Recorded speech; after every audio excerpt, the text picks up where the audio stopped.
പ്രിയപ്പെട്ട സുഹൃത്ത് നമസ്കാരം. ഇന്ന് സെപ്റ്റംബർ 25 ലേറ്റസ്റ്റ് കറണ്ട് അഫേഴ്സുമായി ജേഡിസ് കറണ്ട് അഫേഴ്സ്. പൂന ഇന്റർനാഷണൽ എയർപോർട്ടിന്റെ പേര് മാറി. അതുപോലെ തന്നെ ശ്രീലങ്കയുടെ പുതിയ പ്രൈം മിനിസ്റ്റർ ആരാണ്? അമൃത കീർത്തി പുരസ്കാരം നൽകുന്ന സ്ഥാപനം ഏതാണ്? ഇത്തരത്തിലുള്ള ലേറ്റസ്റ്റ് ആയിട്ടുള്ള കാര്യങ്ങളാണ് ജേഡിസ് കറണ്ട് അഫേഴ്സ് ഓരോ ദിവസവും നൽകാൻ ശ്രമിക്കുന്നത്. ഇന്ന് സെപ്റ്റംബർ 25 നമുക്ക് ഇന്നത്തെ കറണ്ട് അഫേഴ്സിലേക്ക് പോകാം. 2024 സെപ്റ്റംബർ 24 ശ്രീലങ്കയിൽ ആരാണ് രാജ്യത്തിന്റെ പുതിയ പ്രധാനമന്ത്രിയായി തിരഞ്ഞെടുക്കപ്പെട്ടത്? ഹരിണി അമരസൂരിയ. ശ്രീലങ്കയിലെ പൊളിറ്റീഷ്യൻ ആയിട്ടുള്ള ഹരിണി അമരസൂരിയാണ് ശ്രീലങ്കയുടെ പുതിയ പ്രൈം മിനിസ്റ്റർ. ഈ കഴിഞ്ഞ 2 ദിവസം മുമ്പാണ് ശ്രീലങ്കയുടെ പുതിയ പ്രസിഡന്റ് ആയിട്ട്, അതായത് 9ാമത്തെ പ്രസിഡന്റ് ആയിട്ട് അനുര കുമാര ദിസ്നായകെ സത്യപ്രതിജ്ഞ ചെയ്തിട്ടുള്ളത്. അതായത് ശ്രീലങ്കയുടെ ഏറ്റവും ടോപ്പിൽ വരുന്ന പ്രൈം മിനിസ്റ്റർ, പ്രസിഡന്റ് എന്നിവയെല്ലാം മാറിയിരിക്കുകയാണ്. പ്രൈം മിനിസ്റ്റർ ആണ് ഹരിണി അമരസൂരിയ, അതുപോലെ തന്നെ പ്രസിഡന്റ് ആണ് അനുര കുമാർ ദിസ്നായകെ. 54 വയസ്സുള്ള അനുര കുമാർ ദിസ്നായകെ അദ്ദേഹം നാഷണൽ പീപ്പിൾസ് പാർട്ടിയുടെ നേതാവാണ്. ഇതിനു മുമ്പ് ശ്രീലങ്കയുടെ പ്രൈം മിനിസ്റ്റർ ആയിരുന്നു ദിനേശ് ഗുണവർദ്ധന. ദിനേശ് ഗുണവർദ്ധന ആ ഒരു സ്ഥാനത്തേക്കാണ് ഇപ്പോൾ ശ്രീലങ്കയുടെ പ്രൈം മിനിസ്റ്റർ ആയിട്ട് ഹരിണി അമരസൂരിയ എത്തിയിട്ടുള്ളത്. മാതാ അമൃതാനന്ദമയി മഠം അവതരിപ്പിക്കുന്ന അമൃത കീർത്തി പുരസ്കാരം 2024 സ്വീകർത്താവായി ആരെ തിരഞ്ഞെടുത്തു? വി മധുസൂദനൻ നായർ. അമൃത കീർത്തി പുരസ്കാരം നൽകുന്നത് മാതാ അമൃതാനന്ദമയി മഠമാണ്. 2024 അമൃത കീർത്തി പുരസ്കാരം പ്രഖ്യാപിച്ചു. ഇതിൽ വി മധുസൂദനൻ നായർ ആണ് ഈ ഒരു പുരസ്കാരത്തിന് അർഹത നേടിയിട്ടുള്ളത്.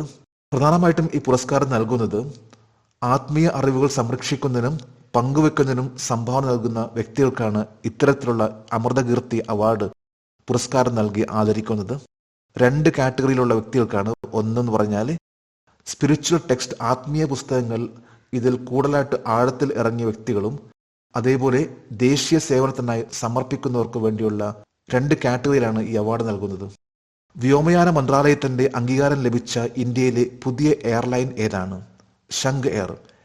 ഇന്ത്യയിൽ ഇപ്പോൾ ലേറ്റസ്റ്റ് ആയിട്ട് ഒരു പുതിയ എയർലൈൻ കൂടി വരികയാണ്. ശംഖ് എയർ എന്നാണ് ഈ ഒരു പുതിയ എയർലൈൻ്റെ പേര്.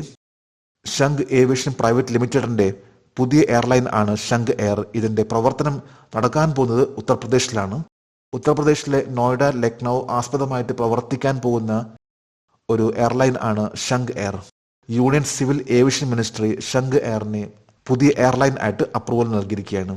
ഇപ്പോൾ ലേറ്റസ്റ്റ് ആയിട്ടുള്ള പുതിയ എയർലൈൻ ആണ് ശംഖ് എയർലൈൻ. അടുത്തിടെ വാർത്തകളിൽ ഇടം നേടിയ നഗർ വാൻ യോജന ഏത് മന്ത്രാലയമാണ് ആരംഭിച്ചത്? പരിസ്ഥിതി, വനം, കാലാവസ്ഥ വ്യതിയാന മന്ത്രാലയം.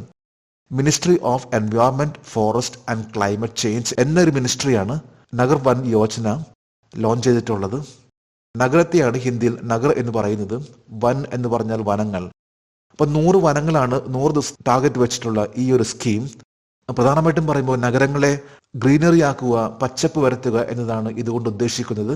4 ലക്ഷം രൂപയാണ് ഓരോ ഹെക്ടറിന് ഈ ഒരു സ്കീം ആയിട്ട് നൽകി വരുന്നത്. 2027 കൂടി 1000 നഗർ വൻ ഉണ്ടാകണം എന്നാണ് ministry of environment, forest and climate ചേഞ്ചിന്റെ ലക്ഷ്യം.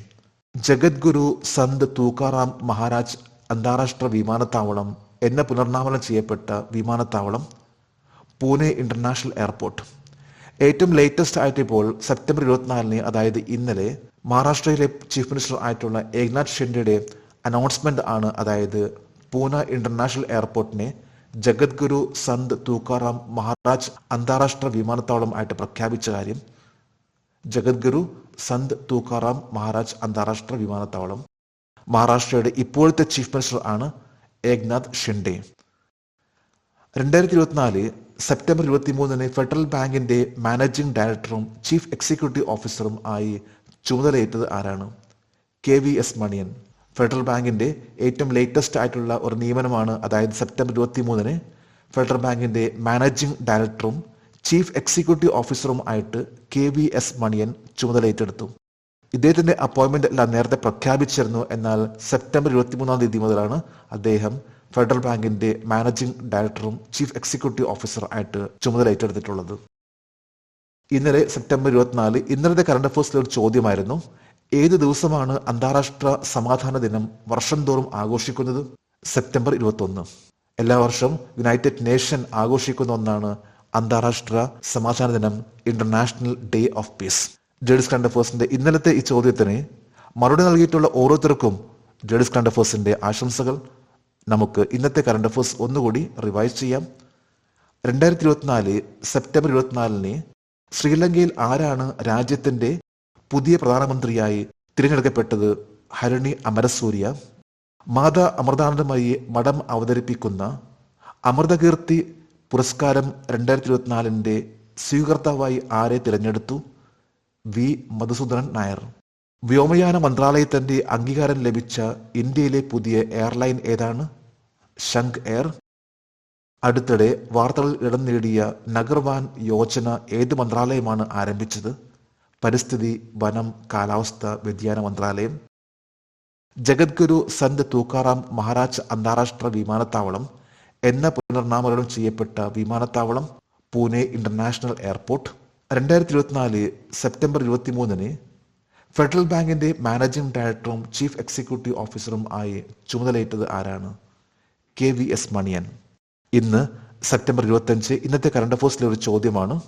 ഏത് രാജ്യമാണ് AH-64E അപ്പാച്ചെ ആക്രമണ ഹെലികോപ്റ്ററുകൾ ഇന്ത്യക്ക് കൈമാറാൻ പോകുന്നത്?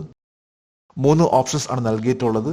ഈ ചോദ്യത്തിന്റെ ഉത്തരം അറിയാമെങ്കിൽ ഇന്നത്തെ കറണ്ട് അഫേഴ്സിന്റെ കമന്റ് ബോക്സിൽ രേഖപ്പെടുത്തുവാൻ അഭ്യർത്ഥിക്കുന്നു. നാളത്തെ കറണ്ട് അഫേഴ്സിൽ ഇതിന്റെ ഉത്തരം ഉണ്ടായിരിക്കും.